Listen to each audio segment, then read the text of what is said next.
It never fails to amaze me how the hardest experiences of our life can actually become the areas where we make the greatest impact. This is true of my guest today, so please welcome with me Rick Carrol, psychotherapist and the pastor of Portico Community Church in Mississauga. Thanks so much for joining us. It's an honor and privilege to be here. Thanks for having me. Yeah, you have such a great story. I think people would be surprised if they didn't know a little bit about your background, if they know who you are. But at 17, you had a really traumatic experience happen to you. What was it? What was it? Well, I was a newspaper boy, which is not really a tragic experience, but I've been doing this all through high school. It was my way to earn money, and it was the best newspaper job you could ever have because it was at an apartment building. I had just got my G2, so I could drive on my own, and my mom said, "I'm not waking up anymore. You can go on your own." So this is my second day doing it by myself, and I pulled up to the apartment building, and I put the newspapers on the loading dock like I always did. And I heard voices behind me shouting, "Put the stuff down, put the stuff down." And it's 6 a.m. I have newspapers. I think if you want newspapers, you can have newspapers. Like, what do I care? And I turn around and there are two men, fully masked, both with guns. And they ran right up to me and they put the gun to my head and they put my hands behind my back and they walked me back to my van, put me in the back of the van, blanket over top of me. I have no idea what's going on, why it's going on. This just happens. Wow. Yeah. So 17, you must have been incredibly terrified. What did these men do with you? I'm in the back of the van, and I don't know what's going on. I don't know why. I just know that we sped away.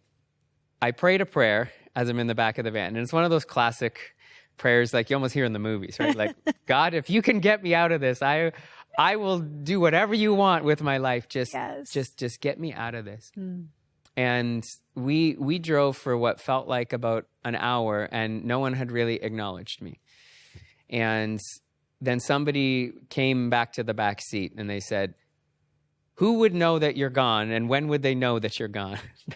That was the question. Wow. And I was in my parents' van. It was the family vehicle, and they definitely would have known that I was gone because this is a 20-minute paper route that I should have been. So we've been gone for over an hour. And so it seemed to worry everybody in the van because they would know that now somebody might be looking for them. So the van stopped, and I heard some people get out of the van, and one person stayed in the van. Now, what I would learn later is that we had come to a warehouse that resourced convenience store. So there was lottery tickets, and there was cigarettes, and there was money in the safe. So there was enough that they could get away with a good amount for a robbery. I don't know what that would be. So what I learned again later is that there were 3 other individuals by this point in the van. They went in, they robbed the safe, they robbed the warehouse with guns and machetes. And one individual stayed with me. And after they had robbed it, they came running back and doors slammed and we went speeding away again.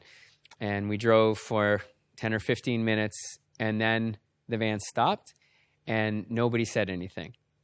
And it was at this point that I kind of prepared myself for the worst. And I thought, if this is the end, Lord, I don't know why, I don't know what you're doing, I don't know what the purpose is, but I just need you to get me out of this. But what happened was one person crawled into the back, and they said, "You can count to 500, or you can count to 100, and then you can go." And he unclipped my handcuffs, and I heard him get out, and then it was silent. And I don't imagine you've been in a similar scenario. But that was probably the most terrifying point of the entire morning. I had visions during that time of somebody standing there with the gun that I had seen when they ran up to me, just waiting for me to move, and then they would end it. So I remember specifically, I counted to 105 times. Wow. And did not hear any other movement. And so then I took a risk and I moved the blanket off my head, and they were gone. And the keys were in the ignition, and I looked around and located where I was. I was still in the same. I lived in Brantford, and I guess we had not left Brantford. I was still in the same town, and I kind of was shaking, but I got up to the front and I drove my van home, shaken and scarred and just not sure what had happened at all. Now, when you got home, that van, people knew it had been used in a robbery. So what happened? That's right.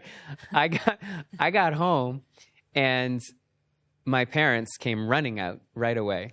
And I had lost the ability to speak. All I did, I held up the handcuffs and the blindfold, and I'm just shaking and crying. And they're asking me all these questions. Where were you? What happened? And I literally couldn't say anything. And a few minutes later, the police showed up, and we hadn't called the police yet. I mean, they had been, my mom, a person of faith, had been praying, and my dad had called the newspaper to say, has the newspaper been delivered? Like, they had done some things that they would known what to do, but the police showed up, and somebody had reported the van that they had seen at the crime driving home, and now was arrived at my house. So police came, detectives came, and we went right into questioning whether I was a witness or an accomplice to this. And thankfully, pretty quickly, they were able to determine that that I was not shaken at a really deep level. And I was able. The detective took me around and tried to retrace steps, but of course, I hadn't seen anything, didn't really know what had gone on, and this all took place within a period of about 2.5 hours, and then they've never found the people. They never were able to solve it because they had gloves on, they had masks on, so no fingerprints, no ability to recognize who it was. And I was just kind of left to go on with my life. They assumed that they'd either tracked that they knew a van showed up that they could use as their getaway car every morning at 6:00, or they were in the parking garage and they were looking to steal a car, but one showed up with keys, and I was just kind of collateral at that point. Wow. So that's so terrifying, because the perpetrators of that crime were never found. You don't know if they targeted you specifically, or if it was random, or if they knew where you lived or where to find you. No. So how is that affecting you now in the months that followed? Well, I went into a season of depression, and definitely some anxiety in the way that I was responding to very simple things, like when the phone would ring. That was back in the day before cell phones, and the home phone would ring, and I would just jump out of my seat. And if somebody knocked on the door, I was just kind of jittery. In those months, in the real low times, there was the thoughts of, if this is what life is going to be like, I don't want to live anymore. Wow. And there are a couple of times driving home from my girlfriend's house, now my wife, where I crossed the road. I crossed the line to think that would end things really quickly. And again, something drew me back onto the other side and steadied me. But it was for sure the darkest time in my thought life, the most difficult time to have any sense of peace.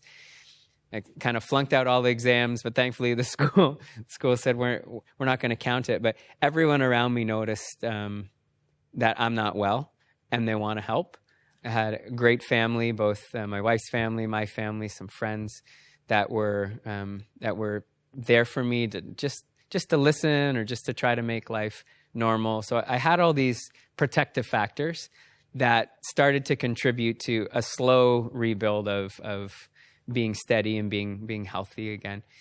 But one of them, it was a family friend, one of my best friend's moms, that said, so they're doing this healing service at this church in Toronto. Would you consider going? It's like a youth conference and it's a healing night. And I said, sure, why not? Like I'm doing everything else. And I share this not to say that this is everyone's experience, right. Because being a pastor and being a psychotherapist, I know healing is a journey, and it's also important that I share that this was in May when I had this experience, and then the service that I went to was in August. So we're talking for 4 months extended of really intense care and working through some of this. and I was having a moment of prayer, and the Lord reminded me, I did keep you safe. I didn't bring you there, but I kept you safe in there. And what I need you to do is tell people that I love them and I care for them. And that's the direction for your life. And I went to Bible college, and I can say I received complete healing of my mind. I did not deal with another depressive thought, suicidal thought.